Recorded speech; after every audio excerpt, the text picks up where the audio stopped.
You will hear a number of different recordings, and you have to answer questions on what you hear.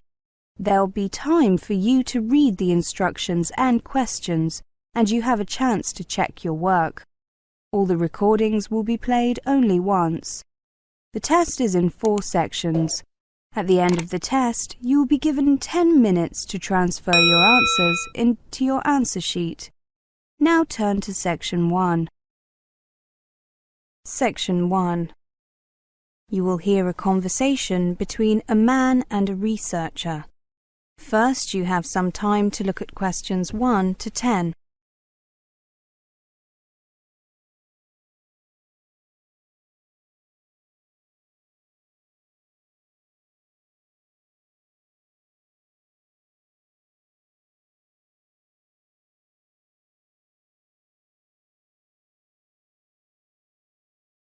Now listen carefully and answer questions 1 to 10.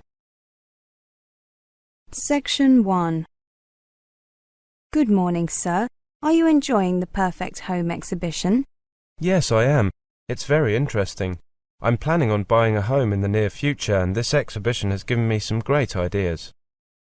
I'm conducting a survey on behalf of the exhibition organisers. Can I take a few minutes of your time to ask you some questions? Yes, of course.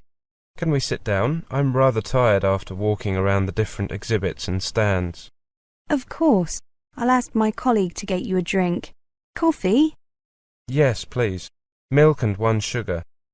Now, I suppose you'll need my name. Yes, Mr. Glass. William Glass. Double S. Do you have an email address, Mr. Glass? I do. It's wglass@email.com. I'll just fill in the date, 26th of February 2007. Right, what do you do, Mr. Glass? I work at the Ministry of Culture. I'm a civil servant. How old are you? 29. And your marital status? I live with my girlfriend. Right, single. Do you have any children? No. And could I ask you how much you earn? Well, I'd rather not say, to be honest. Could you just look at these ranges and say where you fit in? Oh, okay. There, 24 to 36,000. Okay, that's the personal information I need. Now I'd like to ask you about the property you live in. Do you live in a house or a flat, and how big is it? I live in a flat. About 100 square metres, a little under. Do you rent or is it yours? I have a mortgage. Now, you said that you are anticipating buying another home in the near future. Are you intending to get a house? Yes, I am. Just a small one. What's your budget like?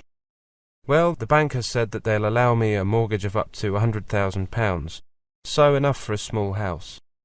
When you say a small house, what kind of size were you thinking? Oh, perhaps a little under 200 square metres, with a garden of, I don't know, maybe 20 square metres. And when do you think you'll buy the property? Within the next 6 months, hopefully sooner. Ah, here's your coffee.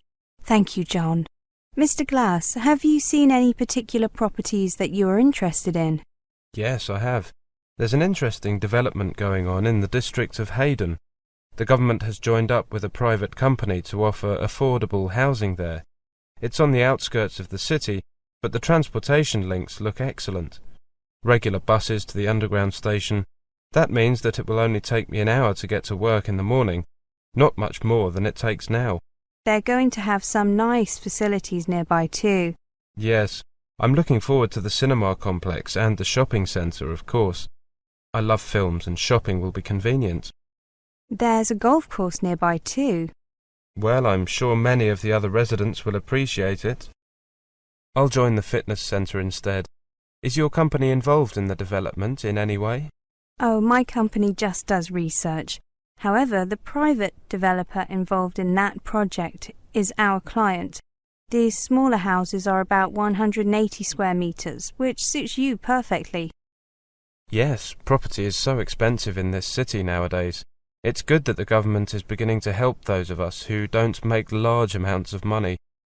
Well, thank you very much. I'd like to give you these free gifts. Oh, well, thank you very much. A notebook and a pen are always useful, and the t-shirt will come in useful in the summer. Goodbye. Goodbye. That is the end of section 1. You now have half a minute to check your answers.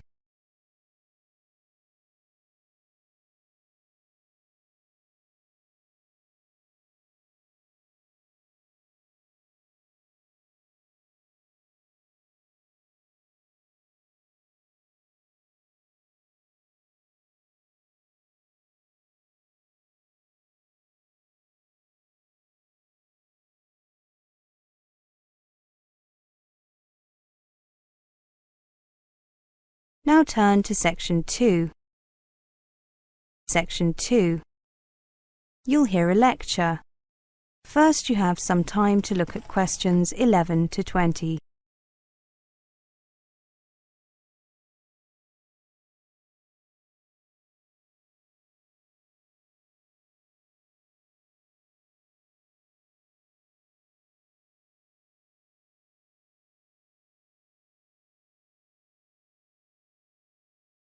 Now listen carefully and answer questions 11 to 20.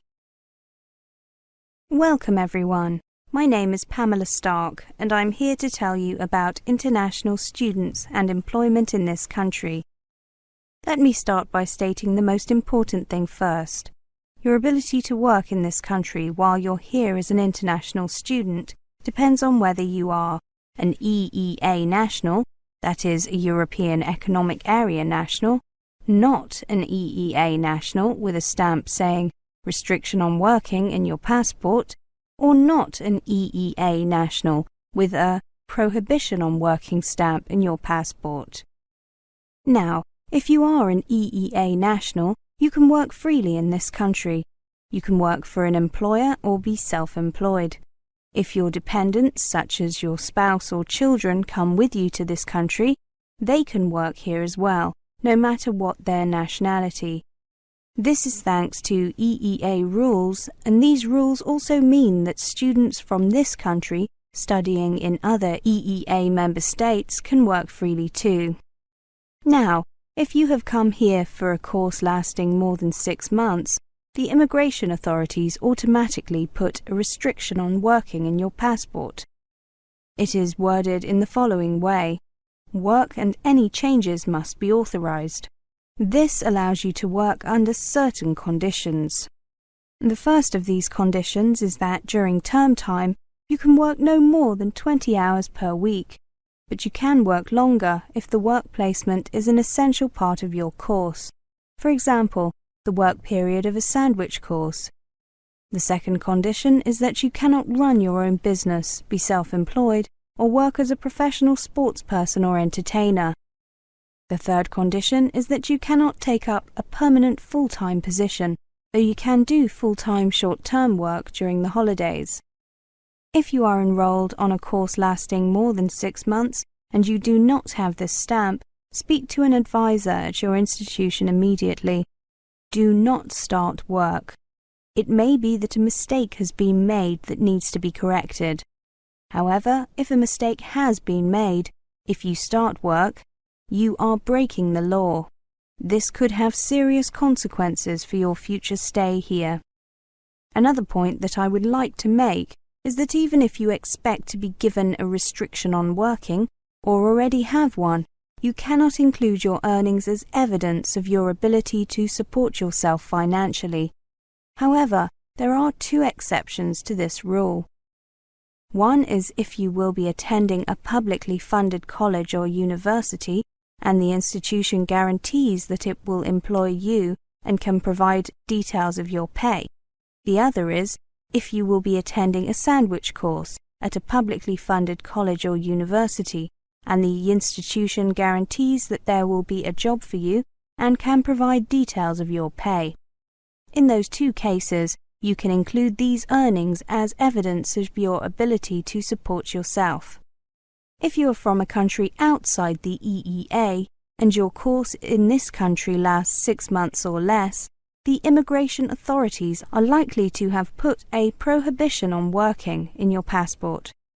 It is worded as follows: no work or recourse to public funds. This means that you are not allowed to work at all while you are here. If you have come for a course of 6 months or less and want to be able to work, for example because your course involves a work placement, you should have explained this when you applied for entry clearance or when you landed, if you did not get entry clearance in advance. If you have already been given a prohibition on working, you may be able to apply to have it changed. Ask the international officer or student advisor at your institution for advice. If you can provide evidence that you will be on a placement, your passport stamp will normally be changed. However, do not begin your placement before getting your stamp changed. Again, that is illegal and could affect your future studies in this country. Now, let's take a look at the situation if you are a non-EEA national and have brought your spouse or children with you. In that case, their passports will show the conditions that apply to them. They may be given either a prohibition on working, as explained above. This means they are not allowed to work, or they may have been given an entry clearance or stamp that does not mention employment at all. In this case, they are free to work in here without any limitations other than the right to start their own business. They will have been given this stamp if they have shown evidence that you, the student, have been given permission to be here for at least 12 months. Finally, let's take a look at working after your course ends. If you are a non-EEA citizen, until now the majority of non-EEA students have found it difficult to obtain permission to stay on in this country after their studies for work, apart from if they were training for a professional or specialist qualification before returning home. However, the government is currently reviewing its policies, and some changes may be introduced that make it easier for students to stay on for work. You can find information about the current position if you click on Work Permits on the website listed on the leaflet I have given you. I should say that special provisions have always applied to doctors, dentists and nurses, and these will continue. That is the end of section 2. You now have half a minute to check your answers.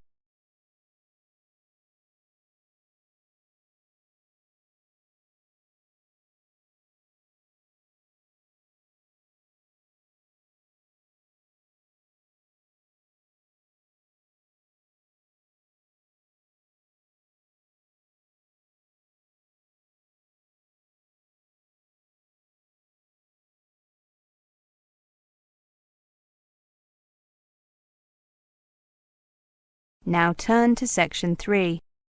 Section 3. You will hear a conversation. First, you have some time to look at questions 21 to 30.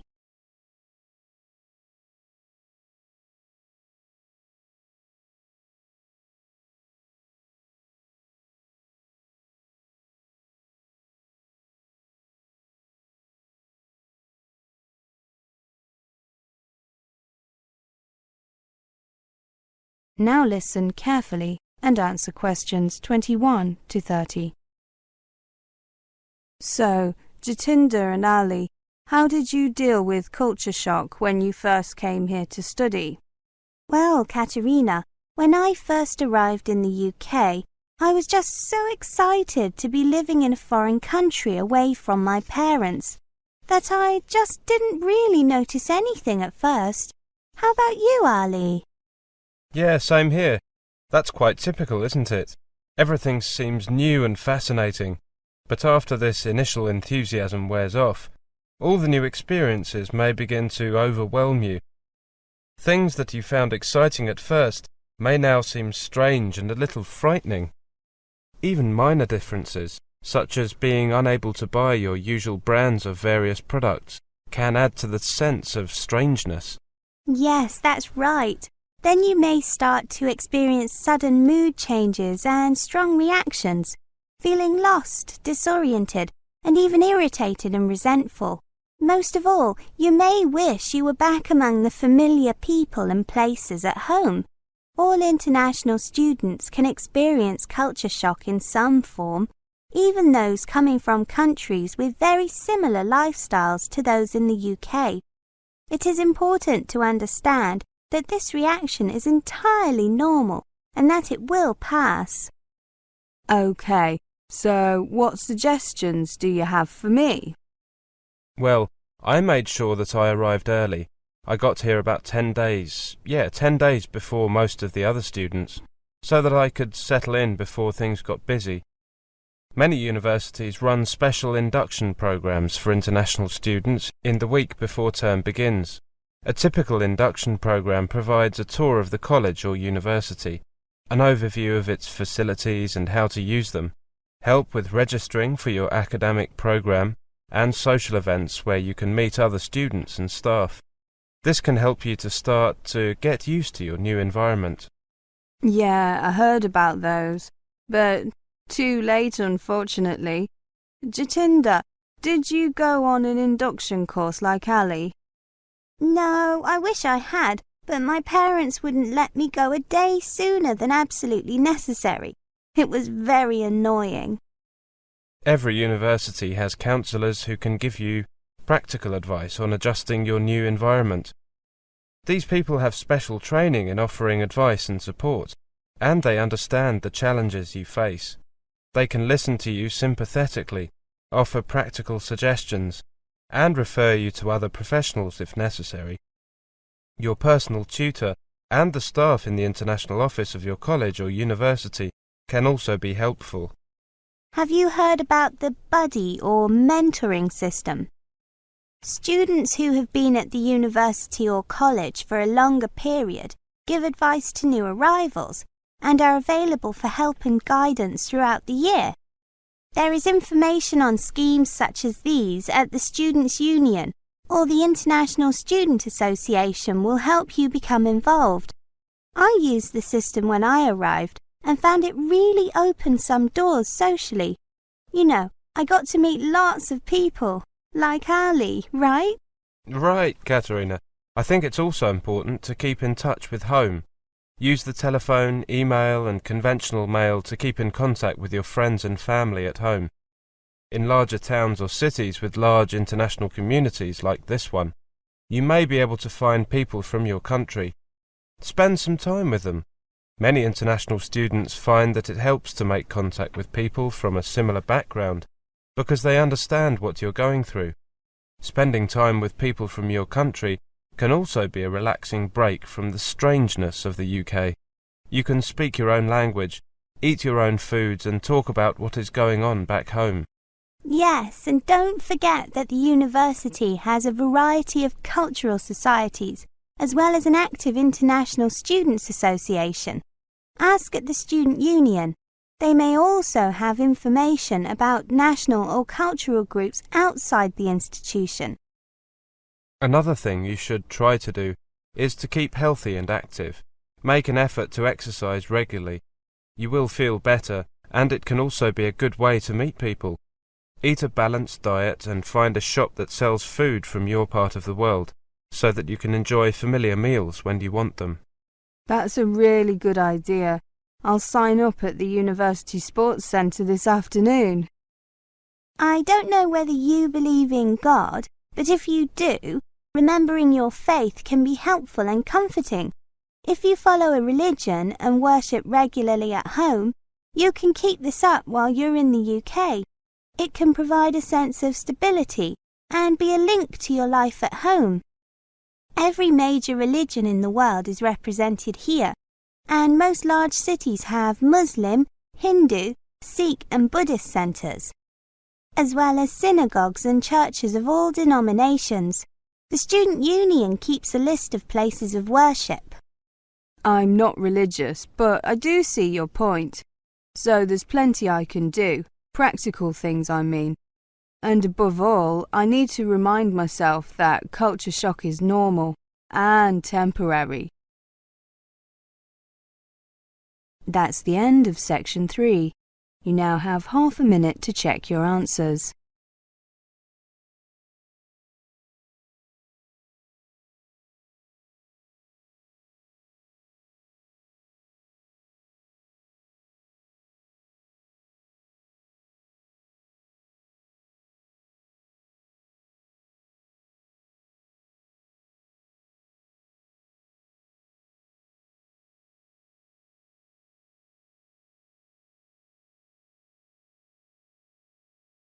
Now turn to Section 4.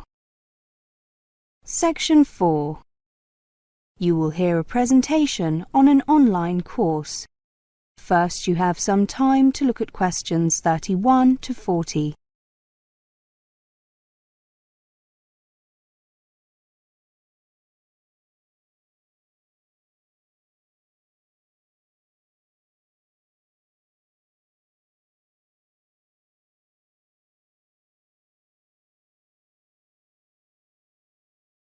Now listen carefully and answer questions 31 to 40.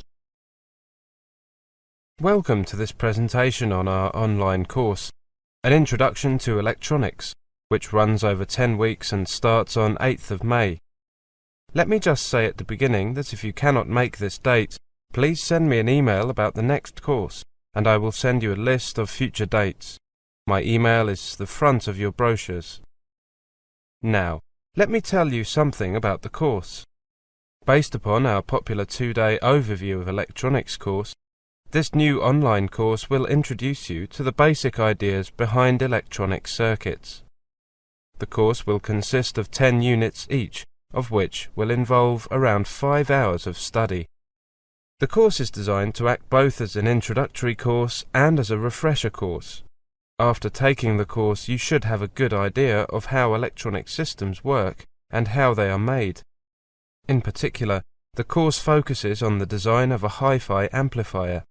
The course is limited to analog electronics, where signals are represented by continuously variable voltages, and will not cover digital electronics, where signals are represented by discrete numbers.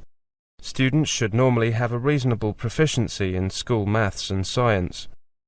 Study to GCSE level is sufficient for most of the course, though study to A level will enable a full understanding of the more advanced topics. Students on the course will be supplied with a copy of Terry Fitt's Fundamentals of Electronics. This will be used for directed reading, assignments and further study. It also serves as a useful reference source. The student should have PC available and a basic knowledge of Windows in order to use the simulation software from the CD-ROM that comes with this book.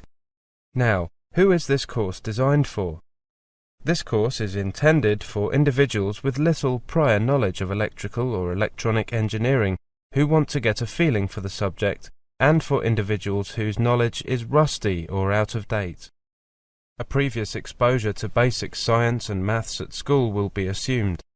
Maximum benefit will accrue to those who have attended higher education in a technical subject or who have experience in a related area.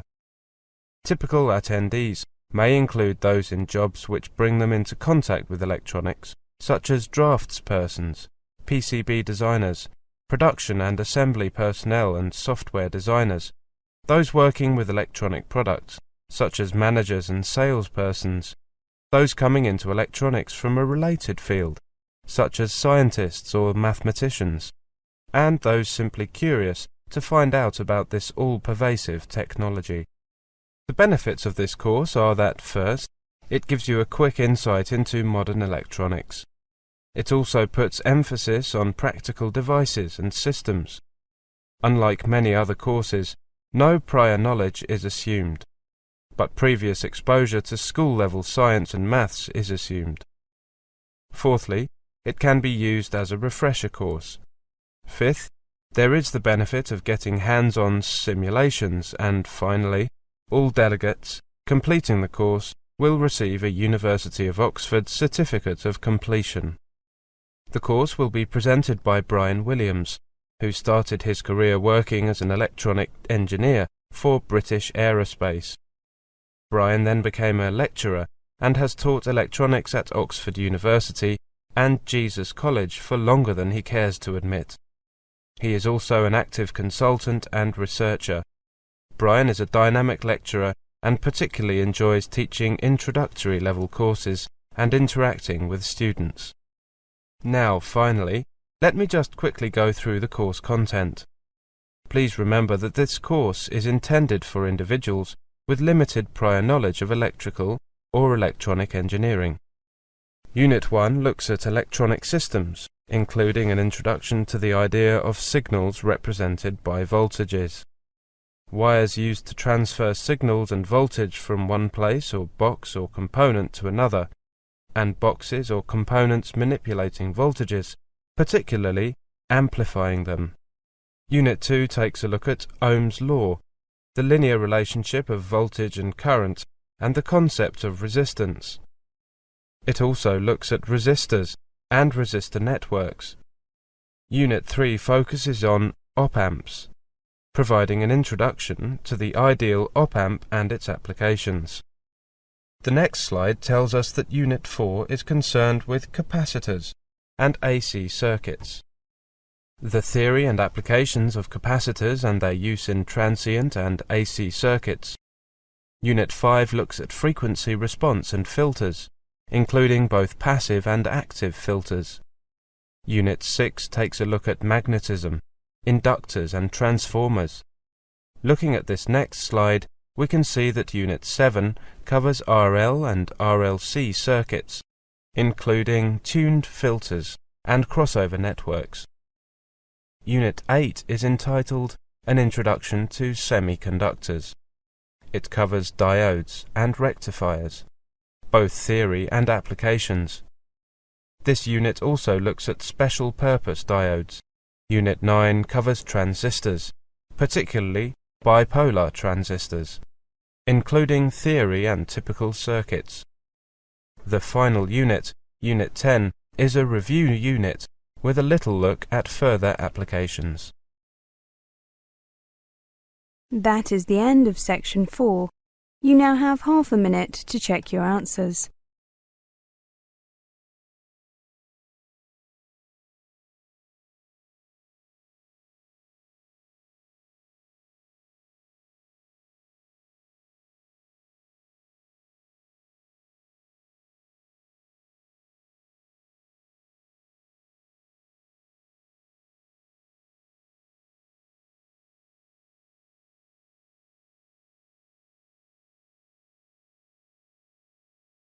That is the end of the listening test, the Ielts test.